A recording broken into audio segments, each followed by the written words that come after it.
O tema da nossa aula vai ser gestante na UTI, focar um pouco também em DEG e acretismo placentário no contexto do médico intensivista. Aqui eu fiz um roteirinho, primeiro com uma introdução do tema, né, de gestantes na UTI, um pouco da epidemiologia e algumas particularidades da gestação que são muito presentes no dia a dia intensivo. Uma introdução sobre DEG, sua classificação, cuidados intensivos e o manejo clínico também. E a introdução sobre acretismo placentário, sua classificação, manejo clínico e cirúrgico. Bom, em geral, as pacientes admitidas em UTI materna não possuem o perfil de pacientes que vão necessitar de procedimentos invasivos, como eu dei exemplo aqui de ventilação mecânica, uso de drogas vasoativas e necessidade de hemodiálise. Também é uma população que normalmente precisa de um tempo de permanência bem curto na UTI, em torno de 2 a 5 dias para a resolução do quadro. E os scores de gravidade para essa população normalmente agem como bons preditores para a necessidade de cuidados intensivos, mas na maioria eles superestimam as taxas de mortalidade. Esse superestimar se dá muito por conta das alterações fisiológicas da gestação, que eu vou explicar um pouco mais à frente. Quanto à epidemiologia, a incidência da admissão em UTI materna encontra-se em torno de 2% de todas as causas de admissões em UTI, uma taxa de mortalidade variando em torno de 3%. As maiores causas de admissão são doença hipertensiva da gestação, de 32 a 40% dos casos, complicações hemorrágicas obstétricas, 31%, e sepse, em 8%, sendo as primeiras causas de óbito materno em geral, logo somente atrás de doença tromboembólica e infecção também. Agora falando um pouco sobre as particularidades da gestação.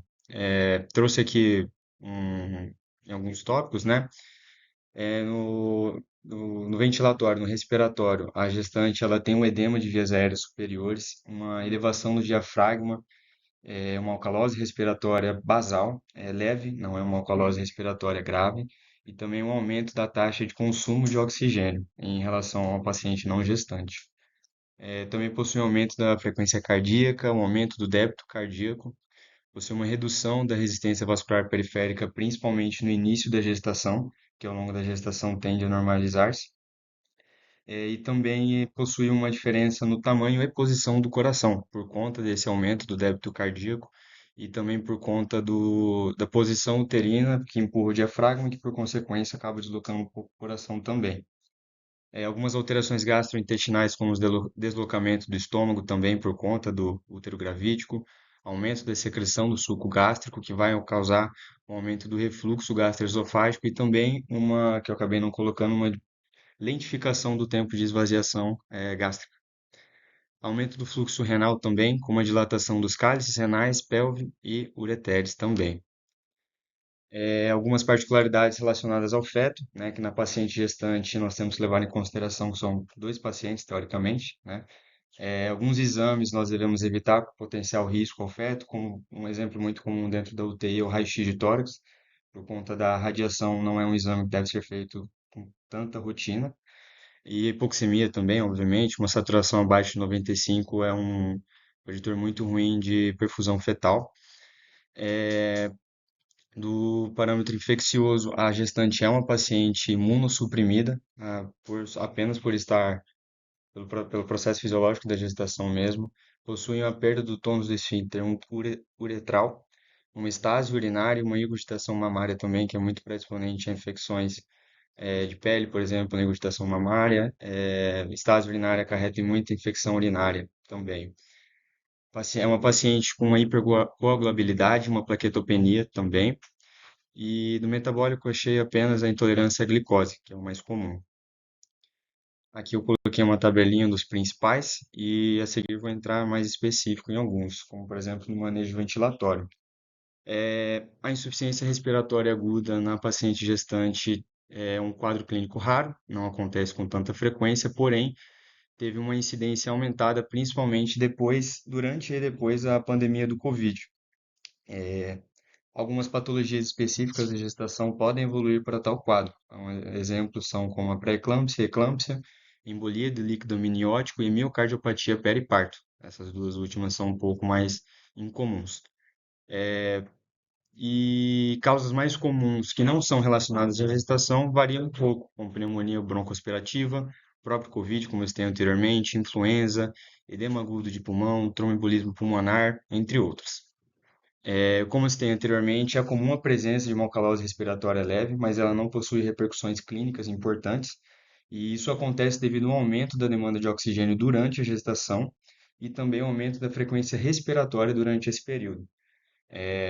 A alcalose grave, ela pode gerar uma vasoconstrição da artéria uterina e vai reduzir o fluxo sanguíneo uterino, que vai resultar numa hipóxia fetal, e dependendo da gravidade, pode ser um preditor negativo para o bebê. Os níveis de oxigênio, por outro lado, não diferem muito de pacientes não gestantes. Uma meta de oxigênio acima de 70 milímetros de mercúrio na gasometria arterial é o ideal. A oxigenação fetal ela vai ser impactada em situações de alcalose, como eu citei anteriormente. Toda gestante ela vai ser considerada como potencial via aérea difícil. Como eu citei lá atrás, toda gestante, praticamente todas as gestantes vão ter um edema de vias aéreas superiores. Então, deve-se utilizar um tubo menor do que o habitual para fazer a intubação, cabeceira elevada a 30 graus, assim como qualquer outro paciente também, que não está em jejum, né? E não encontrei nada que sugerisse diferenciar as medicações de indução para intubação das pacientes não gestantes. Aqui eu deixei uma tabelinha do artigo que eu dei uma olhada das principais causas de insuficiência respiratória aguda. Quanto à sepse, é a principal causa de internação clínica, né, materna. Tem uma incidência baixa de 1,4 a 5 casos de sepse a cada 10 mil gestações, então é um número baixo.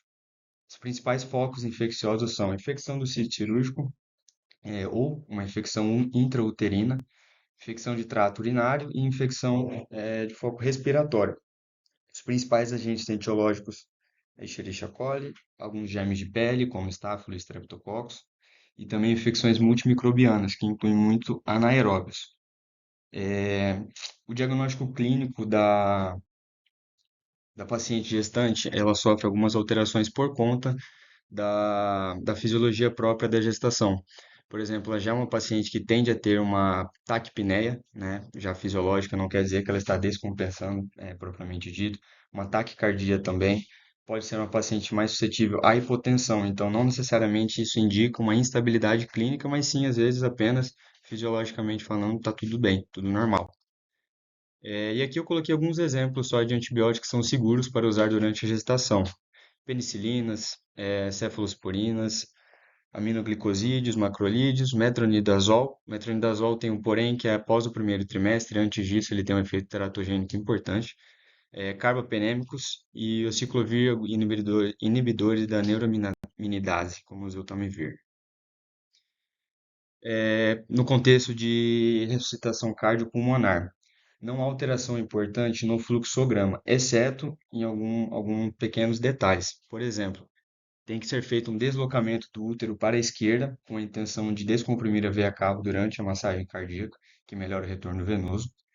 Toda gestante deve ser considerada como vera difícil, como citei anteriormente, e principal, que dentro dos dois primeiros ciclos, se não houver retorno da circulação espontânea, deve ser feita uma cesárea de urgência, no leito mesmo, de sequência rápida, caso a idade gestacional seja maior ou igual a 20 semanas, ou se não tiver conhecimento da idade gestacional dessa paciente, se tiver um útero em altura de cicatriz umbilical, mais ou menos.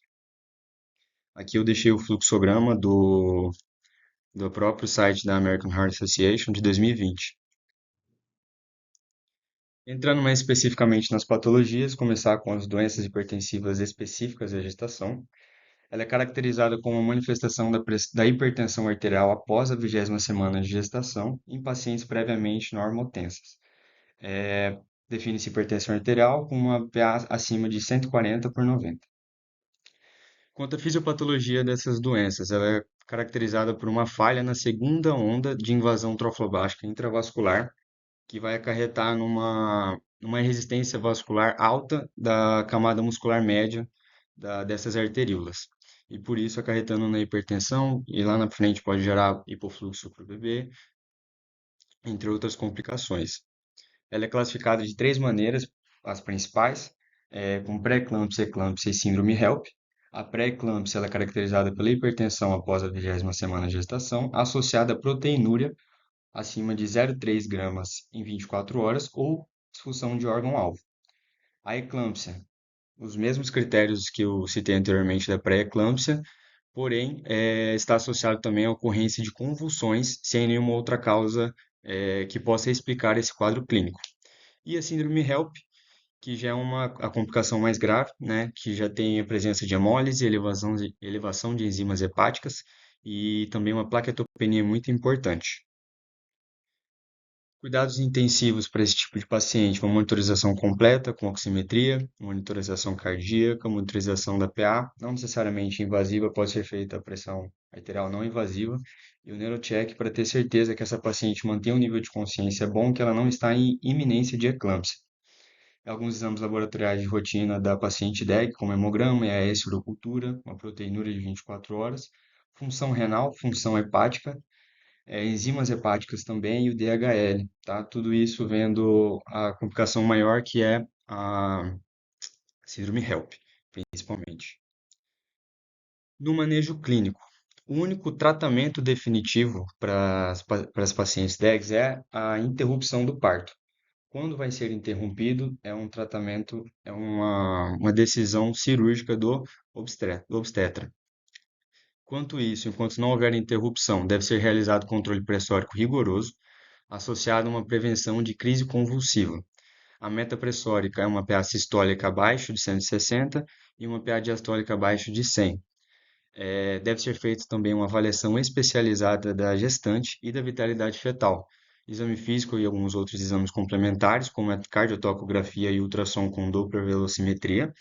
E deve ser feita uma decisão conjunta sobre a interrupção da gestação ou não, que vai variar conforme idade gestacional da paciente, maturação pulmonar do feto, entre outros fatores também. Podem ser usadas algumas outras medicações, além das medicações antipertensivas e medicações também para controle de crises convulsivas. O exemplo disso é o AS profilático. É usado numa dose entre 80 e 150 miligramas dia, e ele está indicado para pacientes com risco de TEG, né? Pacientes já hipertensas crônicas, por exemplo, vão fazer uso dessa medicação até a 16ª semana da gestação. Após esse período, já não tem muita evidência comprovando que é benéfico, né? Por quê? Porque a partir disso, a falha da segunda onda da invasão troflobástica já passou. Então não tem mais nenhum tratamento desse tipo que possa ser feito. Restrição hídrica também pode ser considerada por conta do potencial risco de lesão renal aguda e também desenvolvimento de edema agudo de pulmão. O uso da corticoterapia também é indicado para pacientes que estão com idade gestacional menor que 34 semanas e com parto previsto para menos de 7 dias. É feito para maturação do pulmão fetal e uma transfusão de plaquetas se necessário, se abaixo de 20 mil sem presença de sangramentos ou abaixo de 50 mil com a presença de sangramentos ou coagulopatia. Agora, a medicação utilizada para profilaxia de crise convulsiva. A droga de escolha é sulfato de magnésio, que pode ser feito via endovenosa ou intramuscular. O sulfato de magnésio ele comprovou ser mais efetivo e associado a um desfecho melhor no pós-parto e no Apgar do primeiro minuto do recém-nascido, quando comparado à fenitoína. Atualmente existem duas formas de serem feitos, dois esquemas: o esquema de Pritchard e o esquema de Zuspam. O esquema de Pritchard é um esquema misto. Ele é feito com doses intramusculares e doses endovenosas, e ele está mais indicado em situações em que você mantém a paciente num local que ela não consegue, que você não consegue garantir que ela vai ser monitorizada da maneira ideal. Por quê? O esquema de Zuspam ele vai ser feito apenas endovenoso e tem um risco muito alto de intoxicação por sulfato de magnésio. Já o de Pritchard, por ter doses intramusculares, tem um risco um pouco menor. Deve ser feita monitorização de sinais de intoxicação medicamentosa. Os exemplos: aferição da frequência respiratória de hora em hora tem que estar no mínimo de maior ou igual a 16. Presença de reflexo patelar, ou algum reflexo profundo. E também o débito urinário, que ele tem que estar maior do que 25 ml hora. Se algum desses parâmetros estiver anormal, deve ser feito gluconato de cálcio 1 grama endovenoso, que é a dose para reversão. Também pode ser feito um ajuste conforme função renal para o sulfato de magnésio. Se a creatinina é entre 1 e 1,5, pode ser reduzida a dose para 1 grama a hora. Se for maior que 1,5 ou com débito urinário menor que 20 ml, não deve ser feita a dose de manutenção. E deve ser dosado o magnésio sérico de 6 em 6 horas. Tem que ter um objetivo, um alvo desejado de 4,8 a 8,4 miligramas por decilitro. Aqui eu coloquei o esquema das duas doses, tá? No esquema de Pritchard, que eu falei que vai ser o misto 4 gramas e endovenoso lentamente em 20 minutos, mais 10 gramas a 50% intramuscular profundo. E o esquema de manutenção vai ser 5 gramas a 50% em injeção em profunda a cada 4 horas. Já no esquema de Suspam, de 4 a 6 gramas endovenoso lento em 20 minutos. E a dose de manutenção é feito 10 ampolas em 400 ml com infusão de 1 hora, 2 gramas por hora por 24 horas na bomba de infusão. Se, é, se a paciente apresentar crises convulsivas refratárias a esse tratamento, a gente pode fazer uso, sim, de algumas outras medicações. O Idantal, por exemplo, a fenitoína, pode ser usada no público gestante, mas não como primeira escolha, não é contraindicado. Manejo clínico agora, antipertensivo. O controle pressórico, como eu disse anteriormente, ele tem que estar abaixo de 160 por 110, tá? A intervenção é normalmente recomendada a partir desse valor de 160 por 110. Não houve uma mudança muito significativa no desfecho quando foi intervido em valores abaixo disso. A terapia ela vai se dividir quanto ao grau de gravidade do quadro hipertensivo. Hipertensão moderada pode ser usada medicações via oral, metildopa ou nifedipino. A hipertensão moderada seria os valores entre a pH sistólica de 160 até menor só, perdão, a 180. Hipertensão severa vai fazer o uso da hidralazina e apenas em casos refratários nós vamos usar o nitroprusiato de sódio por conta eh, da infusão muito prolongada do acúmulo de metabólitos. Pode ser tóxico ao feto, do cianeto. Aqui eu coloquei uma tabelinha com algumas opções das medicações, tá? Da hidralazina, 5 miligramas via endovenosa, a cada 15 minutos até o controle da hipertensão. Ou então da dose do nitroprusiato de sódio, 0,2 micrograma quilo minuto a 5 micrograma quilo minuto, só apenas em casos refratários. E algumas outras medicações para manutenção também. E nós temos contraindicações absolutas em pacientes gestantes de terapia antihipertensiva, que são os IECA e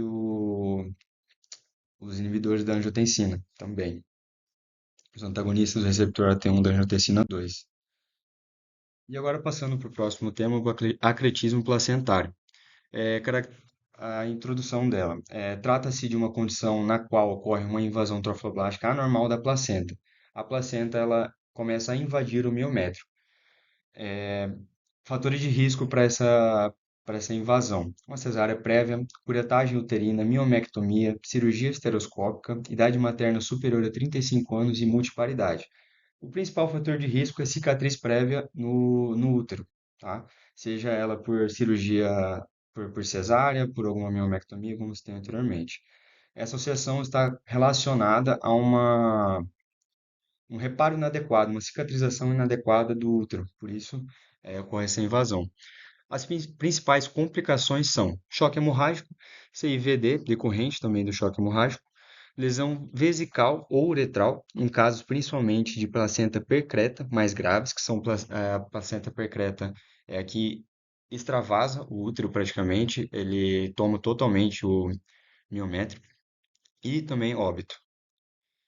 Quanto à classificação, classificada em placenta acreta, increta ou percreta. A placenta acreta, o tecido placentário ele alcança o miométrio, ele começa a invasão do miométrio, mas ainda há espaço para clivagem. Clivagem é quando a gente vai conseguir tirar de forma manual os restos placentários. É essa que tem o melhor desfecho, a placenta acreta. Placenta increta, o tecido placentário já invadiu o miométrio e não tem mais a possibilidade de clivagem, não tem mais essa dectação manual da placenta, não é mais possível. E a placenta percreta, perdão. que é quando o tecido placentário ultrapassa totalmente o miométrio e alcança a serose, podendo até mesmo perfurá-la, que pode invadir até órgãos próximos do útero. São os que cursam com os quadros mais importantes de hemorragia. Aqui eu deixei uma fotinha para exemplificar como elas são, normal, acreta, increta e percreta. E partindo para o manejo. Manejo clínico primeiro. Ressuscitação volêmica agressiva, seguida de uma avaliação e conduta cirúrgica, tá? Que também é parte essencial do tratamento.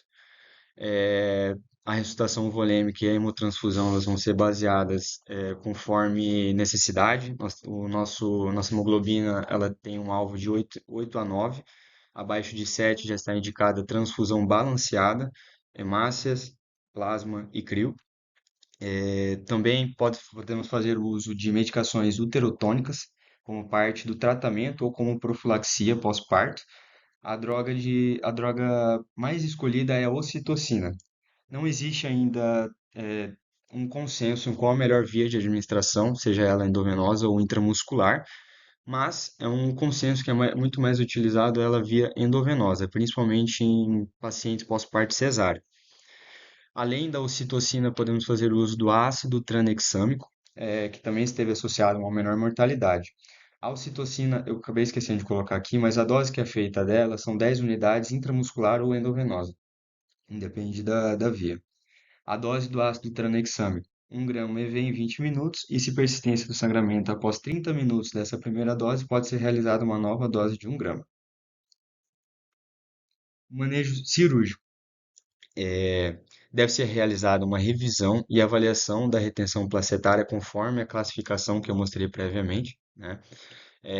Algumas possibilidades.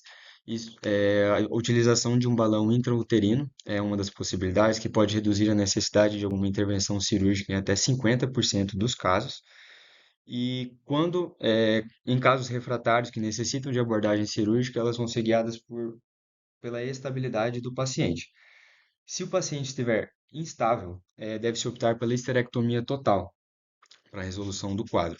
E se a paciente estiver estável, pode-se optar por abordagens mais conservadoras. Os maiores exemplos, as mais utilizadas, são a ligadura de artérias pélvicas ou suturas uterinas para a resolução do quadro.